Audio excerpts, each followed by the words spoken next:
Assalamualaikum warahmatullahi wabarakatuh. Mohon izin Pak, saya mohon penjelasan tentang Al-Quranul Qadim. Itu hakikatnya bagaimana, dan untuk mendapatkan itu bagaimana caranya, dan kemudian juga membacanya bagaimana. Yang kedua, saya mohon keterangan atau penjelasan tentang hakikat daripada ruh. Karena dari dulu sampai sekarang itu kayaknya di dalam umat Islam itu terjadi khilafiyah ataupun kontroversi antara pendapat apakah ruh itu makhluk ataupun bukan. Nah, gitu. Karena kalau Al-Quran bilang insan itu ada kata kholaqa kan, tapi kalau dalam ruh itu dalam Al-Quran itu hanya kulli ruhi min amri robbi gitu aja kan keterangannya, tidak ada keterangan yang lainnya. Itu bagaimana Pak? Mohon dijelaskan. Terima kasih. Assalamualaikum warahmatullahi wabarakatuh. Waalaikumsalam warahmatullahi wabarakatuh. Pertama terkait Al-Quranul Qadim. Al-Quranul Qadim itu wahyu Allah yang adanya di dalam hati para hamba yang sudah sampai makrifat Allah. Itu Al-Quran Qadim. Ada tulisannya, ada. Apa itu tulisannya? Wejangannya beliau, taklimnya dia terhadap kita. Itu tulisannya. Ada kertasnya, ada. Apa kertasnya? Hatimu. Hatimu. Kertas ini manakala digelar, dibeber, 7 dunia 7 langit gak cukup.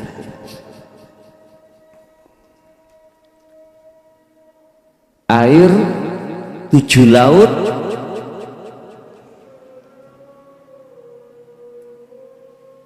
sak dunia iki laute situ iku lho petung dunya dijadikan sebuah mangsi, itu nggak cukup. Tanaman-tanaman yang 7 dunia jadikan satu, dijadikan pulpennya nggak cukup.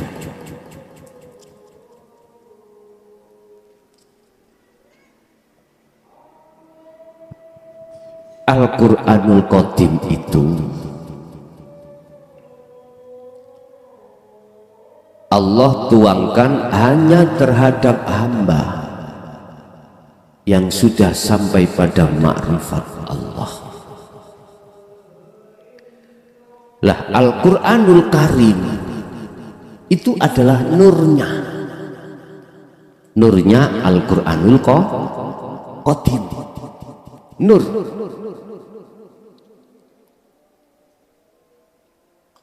Cahayanya. Tatkala di dalam hati seorang hamba masih najis, ngandung hadas, ngandung syirik, tak akan berhak memegang, membawa, bahkan membuka, membaca Al-Quranul Qadim, nggak bisa. Sehingga mengapa? Dalam aturan syariat Al-Quranul Karim bagi mereka yang masih mengandung hadas gak boleh megang di situ. Makanya tadi saya katakan Al-Quranul Qadim itu hanya ada di dalam jagatnya ruh yang sudah sampai makrifat Allah. Semuanya ada di situ. Satu contoh ya, kita membaca nurnya. Surat Al-Isra ayat 22. La taj'al ma'allahi ilahan akhara fataqa'uda madmuman makhzulan. Artinya kan gini, miturut nurnya. Janganlah engkau mengadakan Tuhan yang lain di samping Allah. Berarti kalau kita mengucapkan selain Allah itu salah. Nah ini nurnya. Nurnya. Tatkala kau melihat nurnya, ketipu terus kau. Padahal yang dimaksud di sini, yang dimaksud Allah itu sesuatu yang bukan nama, yang dimaksud tidak boleh menyampingkan atau menjejerkan sesuatu terhadap Allah adalah duniawiyah. Padahal seperti itu. Imanmu terhadap selain Allah, ini bentuk Al-Quranul Qadimnya seperti itu.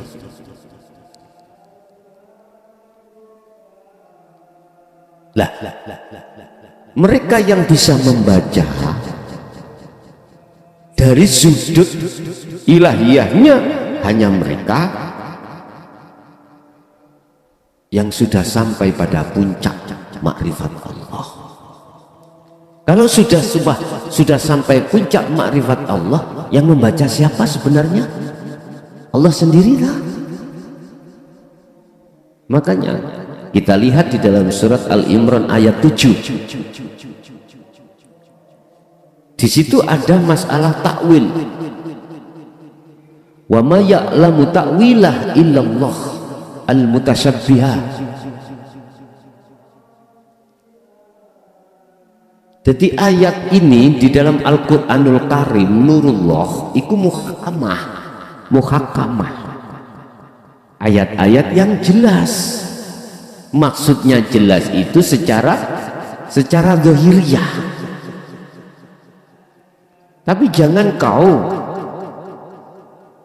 mengikuti ayat yang bersifatkan mutasabihah jikalau kau itu belum sampai pada ma'rifatullah. Jikalau itu kok terak saja atau kau lakukan saja, maka tersesatlah kau. Sebab apa? Wa ma ya'lamu ta'wil, wa ma ya'lamu, dan tidak ada yang tahu, yang mengerti ma ing ayat tersebut di dalam takwilannya mutasabihat illallah, kecuali Allah.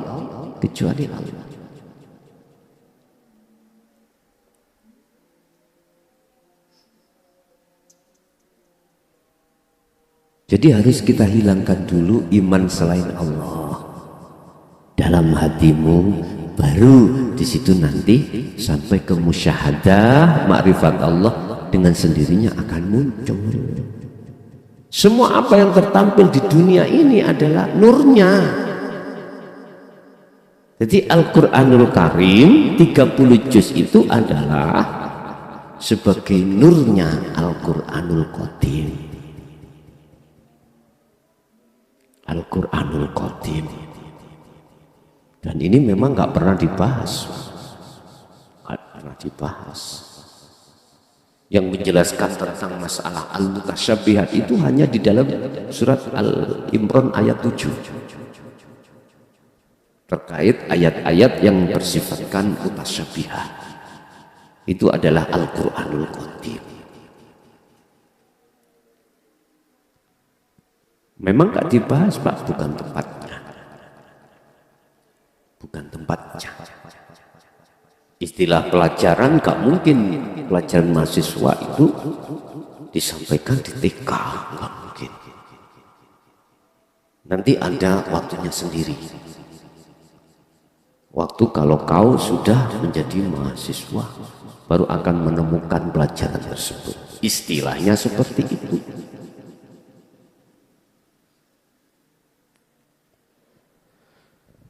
Udah, itu yang pertama. Terkait Al-Quranul Qadim sudah jelas. Dulu Mbah Buyut kita itu ada satu pesan. Ini maksudnya Al-Quranul Qadim. Aku punya kitab. Kitab itu saya taruh di pogo. Tahu pogo ya? Orang dulu itu istilah pogo itu di atas.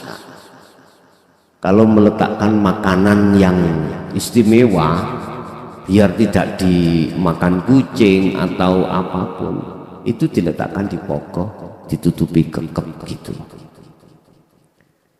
Aku punya kitab di pogo, ambil pelajaran. Ternyata bahasa pogo itu adalah istilah saja. Istilah saja Pak pogo itu. Apa? Ya kemusyahadatan hatimu itu. Istilah pogo itu. Kemusyahadahan dirimu akan tercapai manakala kau sudah tinggalkan perkara-perkara selain Allah. Makanya apa? Mengapa pogo itu mesti ono ndukur? Gak mungkin diteleni sor. Gak mungkin. Itu bahasa Jawa Pak. Dulu itu istilah seperti itu. Udah, itu yang pertama. Terus yang kedua, apa tadi bahasa? Ruh, masalah ruh. Itu memang khilaf Pak ya. Ada ruh itu sebagai makhluk dasari adalah diciptakan oleh Allah. Ada yang berpendapat ruh itu bukan makhluk, dasarnya adalah bagian dari Allah. Wa qala aidan wa nafakhtu, dan kutiupkan ruhku. Berarti kan unsur dari Allah. Kalau unsur dari Allah berarti di dalamnya. Kalau kita mengatakan diciptakan, menciptakan, itu berarti selain daripada unsurnya. Contoh, saya membuat meja. Gak mungkin unsurnya teko dat saya, wujud saya gak mungkin. Dari perkara lain, meja, tinggal meja dari apa ini? Dari kayu. Tinggal kayu apa unsurnya? Pokoknya di luar saya. Lah, ayat mengatakan wa nafakhtu ini ke perdebat. Khilaf. Jadi khilafani, jadi dua khilaf. Kemarin sudah saya ceritakan. Baru-baru ini entah kemarin bulan apa itu ulama dua yang tersohor itu khilaf terhadap ini, akhirnya tabayun. Saya nggak usah menyebutkan siapa ulama, nggak usah. Saya ikuti karena bahasa Al-Quran wa nafakhtu itu diterjemahkan kholaq. Ada yang menerjemahkan wa nafakhtu itu adalah hembusan Allah sendiri. Lah terus yang sebenarnya bagaimana? Ada khilaf dua di situ. Bil hikmati wal mau'idatil hasanah. Saya mensikapi, yes, dari mana wa nafakhtu saya terjemahkan. Kalau wa nafakhtu itu saya terjemahkan khalaqa, menciptakan, Allah menciptakan. Berarti bukan dari bagian Allah. Sebab ngomongnya ruh wa nafakhtu dan kutiupkan rohku, Allah sendiri bila ruhin tanpa ruh. Kalimat ruh ini dari mana? Kacamata syariat ya berbicara dengan dasar Allahu bila ruhin, Allah ikut tanpa ngengguruh. Maka nafakhtu itu dimaknani kholaq, kuciptakan. Sehingga di dalam pelajaran Thariqah ada istilah salik, sedang suluk, itulah ruh. Berarti secara syariat ruh adalah diciptakan. Yes, pertama ini. Secara proses ruh itu adalah makhluk. Makhluk, Pak. Miturut kacamata syariat proses itu. Kalau toh ruh itu makhluk, sehingga disebut sebagai salik, suluk nujunang kholik, yaitu Allah, maka dituntut bagi si ruh untuk bisa wusul. Ketika detik dikatakan wusul, ruh kan sudah fana. Aran ruh tadi disebut makhluk itu fana. Aran apa?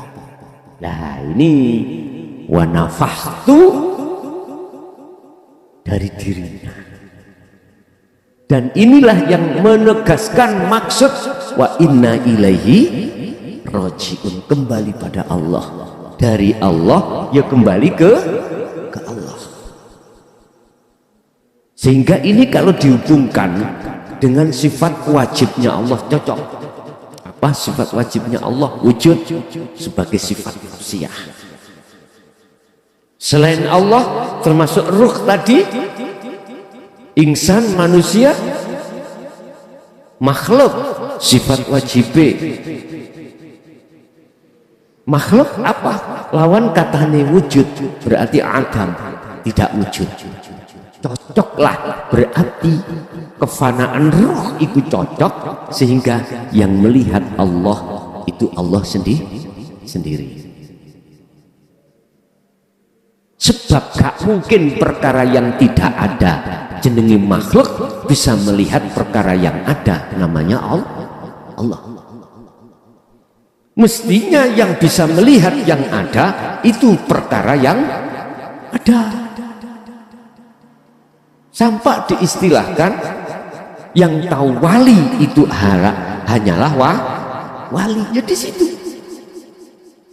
Apa mungkin seseorang yang buta bisa melihat orang yang tidak buta? Enggak mungkin. Otomatis yang tidak buta ini bisa melihat orang yang tidak buta. Iki tak lebok ning akal, tak contohno ngene cek gampang. Jadi gampang. Berarti kalau sudah detik-detik di musyahadah kacamata hakikat, beda Pak. Gak mungkin ruh sampean katakan makhluk, karena ruh tidak ada. Yang ada hanyalah sesuatu yang tidak bisa kau sebut itu. Manakala kita sebut secara syariat adalah Allah. Itu hak mutlak. Makanya mengapa sifat 20 wajib Allah wujud itu menjadi sifat nafsiyah? Apa sifat nafsiyah?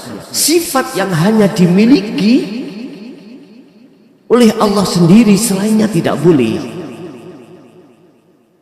Jadi wujudnya itu sebab wujudnya dewi. Beda nek jenengan ambek aku makhluk, wujudnya sebab wujudkan. Iki proses menisor maneh. Jadi tinggal kita memakai kacamata apa? Syariat apa hakikat? Kalau syariat ya makhluk Pak, prosesnya si salik mangsik makhluk. Tapi kalau sudah ke musyahadah, maka ruh sudah tidak makhluk, karena makhluknya sudah fana.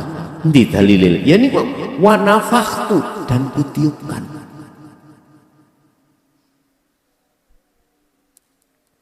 Dan atau waqala aidan tentang masa ruh itu urusanku. Berarti makhluk tidak boleh tahu tentang masalah ruh. Tahu hanya sedikit, illa qolilan. Apa maksudnya qolilan, sedikit itu? Tahunya ruh itu diciptakan Allah sebagai makhluk, udah titik ada di situ. Lah, lewat ajaran Rasulullah di jalur dinul haq inilah Anda biar bisa kembali pada Allah lagi, sehingga nama-nama ruh tadi itu sudah fana. Dan ini juga dipertegas oleh salah satu tokoh kekasih Allah yang dibikin rujukan oleh golongan Ahlussunnah wal Jamaah, kitabnya Hikam, beliaunya Syekh Ibnu Athaillah mengatakan, dikatakan sudah kemusyahadah makrifat Allah, la ibsar wa mubsar wa basar. Nama ruh tadi sudah tidak ada, nama Allah sudah tidak ada, nama yang melihat dan yang dilihat, mata untuk melihat sudah tidak ada. Terus pertanyaannya, nama siapa itu? Namanya apa? Kau tidak bisa menyebut, nggak bisa kau nyebut. Namanya iman itu gak nyebut, merasa, meyakini, udah di situ. Nek kok sebut nang syariat, akhirnya berbunyilah anak itu, berbunyilah. Kalau berbunyi anak berarti syariat itu diucapkan aku. Kalau di dalam nggak bisa berbunyi. Bila ismin wa kalamin wa lafdin wa suwarin, kalau masih bisa berbunyi, kalau masih bisa dinamai, berarti si nurnya, si njobonya, si luarnya syariat. Paham? Jadi tinggal kita melihat kacamata mana. Jadi ulama dua yang khilafani ini tidak salah, karena dia memakai pandangan masing-masing. Pandangan kacamata beda-beda. Di situ ada kacamata min, ada kacamata plus, Pak. Anda yang min pakai oples, yang belereng tambahan gue. Ku yang plus pakai kacamata min, ya sama belereng. Jadi sing min yo enggak yo min, sing plus enggak yo plus. Lah terus yang bijaksana apa? Anda enggak pakai kacamata, udah itu bijaksana. Delok tulisan yo cetok, delok doan yo gak rabun lah. Kita semuanya sudah rabun-rabun ini. Kembalilah sehat lagi. Sebab asalnya kau sehat, harus kembali sehat. Asalnya kau fitrah, harus kembali fitrah. Begitu Pak. Ada tambahan? Ada lagi? Sampun? Bismillahirrahmanirrahim. Al-Fatihah.